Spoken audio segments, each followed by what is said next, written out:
High grade Build Strike Gundam full package. Hey, what's up again everybody? It's Robert184, 2Rs2Bs, Gundam Reviews.net, and you've already seen the unbox and the parts for this high grade Build Strike Gundam, the first lead from the new Gundam Build Fighters. This is its HG line. You've already seen the parts, and they're a lot better than the old school HG Strike. However, lots of seals, somewhat detracting, but how's it going to work for the total package? Well, let's see how this full package works out.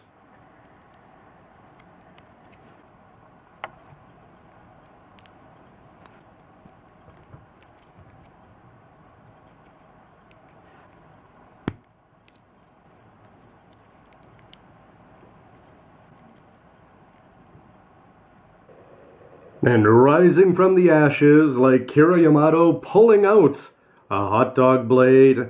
What do you think of this guy at the end of episode 1 of Gundam Seed? Oh wait, I'm sorry, Build Fighters. Actually, I've got to say that this guy is pretty fun in terms of the design. If you like the Strike, you'll probably like this guy, except he is going to be a little bit more cartoony, and that's thanks in no small part to the shoulders. They're looking almost freedomish the way they're sticking out there, but for whatever reason, this just screams G Gundam to me. It's got a lot of resonance with the colors. The Shining Gundam just seems to pop out. Instead of having the blue down there, he's got the blue on the knees. The forearms, you're just going to have a little tiny bit of blue there. But overall, most of the colors are going to be popping from the red to the gray, which is actually looking gray and not done up in seals.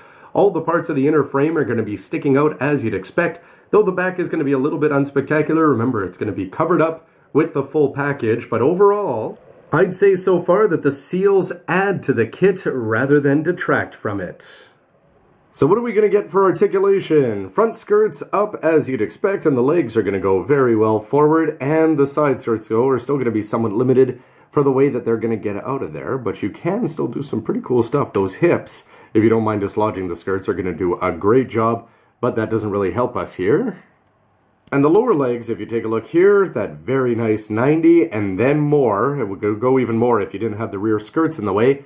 The blue seal looking all right, I suppose you can forgive it there, but the ankles are going to roll very well forward and back. The feet aren't going to move, but if you look at the overall range of mobility, posing may even be 00 standards.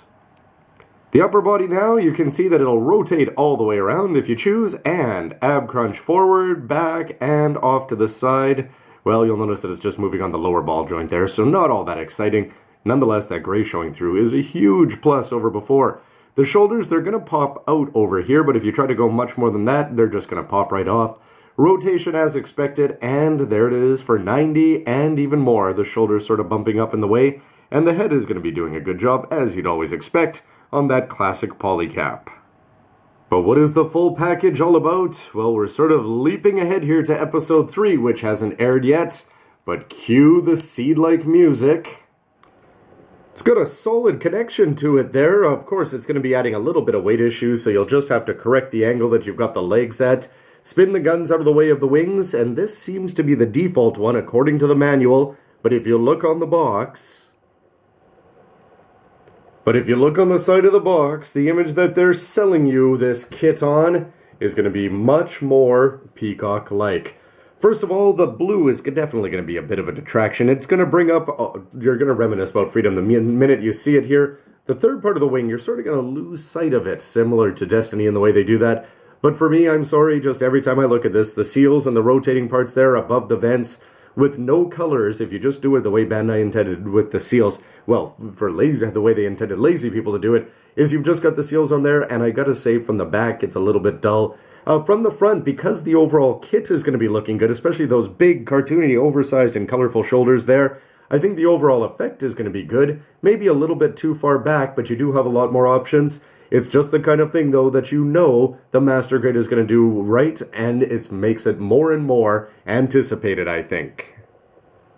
Height comparison here sees the top of the H1 just being a little bit taller, although with V-fins, you'd give the edge to the Build Strike. But what do you think about influences? You've got 30 plus years of inspiration leading to this one, whereas it's only a decade over here, so I'd say that it definitely looks a lot more modern and a lot more stylish. Remember, though, that this is a more stylish version of the Great Granddaddy RX-78 too. So which one's your preference? And of course, the quality of the HGs. This one relied on a little bit of seals there on the chest and the knees, but not as much as this one for that peacock tail on the back. But seals aside, it's no contest when you take it next to its 10-year-old counterpart here, the original high-grade strike, albeit this being the perfect strike, so you can see that's just on there to show that. Some seals over there on the shoulders, but where are the seals over there for this guy? All over that chest, and it's going to be fixed here on the Build Strike. And if you just look at the size of the legs and the angles that they're at, the knees, the legs, the waist, and the lining, especially if you go take a look at the lining down on the lower skirt there, I'd say that there's a huge progress has been made over the last decade, and it's paying off. And those improved shoulders today are hopefully going to stop some kids from having to go down the 1/100th path, as this kit made me all those years ago. And of course, more cash and more whites are going to give you that real grade strike that you see over there on the right for 2,500 yen. That came with the Ale Striker pack, so it's similar in terms of armaments to what you're going to be seeing over here. But I wonder if there isn't somebody who's just going to take this body, paint up the knees in blue, swap the shoulders on, and then put the new head sculpt on, which is doing a pretty good job of stacking up.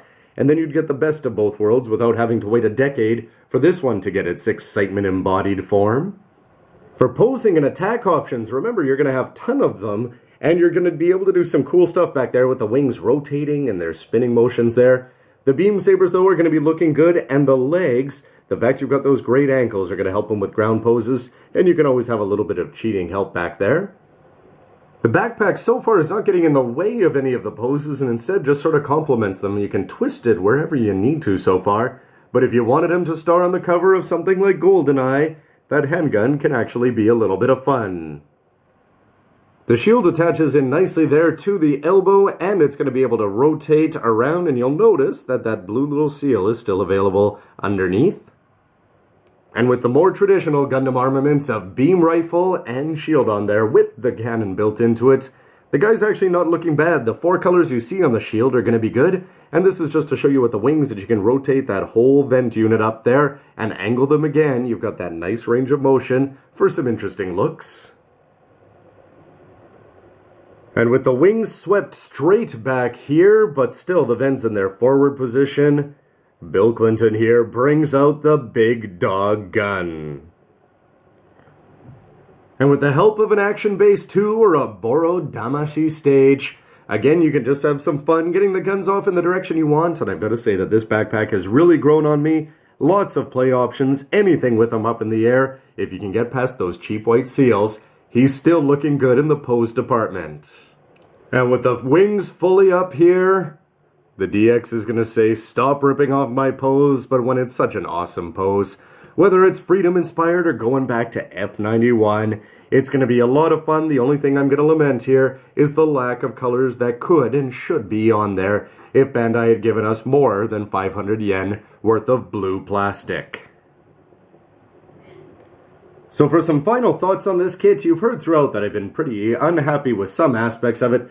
The big one just being this and that backpack over there in the all blue, which you've already heard me complain about at length. But I've got to say, in terms of positives, the seals, the ones on the knees are going to be working, the ones on the arms, I'm fine with that, and the yellow on the shoulders, not so bad. And just the fact, if you take a look at the old HG strike that's going to be coming around here, it's leaps and bounds better than these old clown shoes that this guy has on. The lack of mobility, the ugly shoulders, they've revised a lot of things. And there's quite a few other positives. I like the upper body mobility, and the head sculpt is one of my favorite parts about this kit so far. And while the build was going to be fun seeing all the differences with the regular HG strike, I think what's a lot more fun for me was once you actually put it together, you're getting the tons of weapon options there. The fact you've got the big cannons underneath is great, and then 3 guns. The handgun looks good, the big gun looks good, and the regular beam rifle looks good. And if that's not enough, you've got this colorful shield where the seals are hanging on so far on the side, you wouldn't know that those were all just slapped on. It actually looks like plastic. The big negatives for this kit, though, are still going to remain. If you don't like putting the seals on, well, you're not really going to like that. And ultimately, the backpack, I'm still a little bit torn on it. I do like the style. I think it looks good on its own. It looks good as a jet. It improves on the idea of the Sky Grasper not needing a pilot. They've got a cockpit hatch on there. And then it actually sort of sold me once I started doing the posing section of this video. Because before that, yeah, big block of blue. But when you put it on there, the fact that you can rotate the wings, you've got the cannons which are doing a good job of coming underneath. The actual handles are in hand there, and it works out quite well. The 3 wings are very nice, Destiny-esque, I like that. And I'm actually got to say that it adds a lot of posing options because the dynamic whooshing left to right, boost dashing, or just stepping in Gundam vs. Gundam, it's the kind of thing where you want to see how this full package would operate in that game, because it would look good and it's going to look good on your shelf. And I suppose if you want to get past this, the whole idea of this show, and they're telling you right in the manual, is pick up a pen, pick up a marker, pick up some base coat, and actually paint it up properly in white, or of course, just wait for the master grade. So my final question, I suppose, is going back in time. What did you think of this compared to high-grade Exia? I would say that this is better than HG Exia, not as good as 00. I thought the HG 00 was just incredible. And the Age 1, I might say, is a little bit better of a piece of Gunpla, although this has some great machinery in the knees, the hips, and the elbows. But this one is going to have a lot more play options. When you've got the RX-78-2 inspired one, shield and beam rifle, yep, standard looking down the beam rifle poses, and beam sabers. But that's about it. When you throw on an Ale Striker pack, especially one with a lot more mobility than the old Ale pack, which is just going to go up and down like a little bit of a big bird, this guy's going to be fun, and if you put in the time to paint him, I think you'd actually really like him. So the third part of this video, the posing, has sold me on him, and I am going to recommend him as the lead. Iori say, in episode 3, you will make a good kit when you go for the full package, especially when you combine it with the fact that he's just going to be looking so sharp. That's just me, of course, so don't forget to go to gundam.tk, which is gundamreviews.net, and you can vote on the front page and after in the actual post for this under Gunpla, Build Fighters HG. Do you like or dislike it? It's trailing behind some of the others like the Zaku Amazing, so I'd like to see how those numbers stabilize over time. But of course, stick around, there'll be more HG Build Fighters to come, and all Gundams thanks to the show. So thanks for watching, everybody. See you next time. Well, kid, welcome to the club.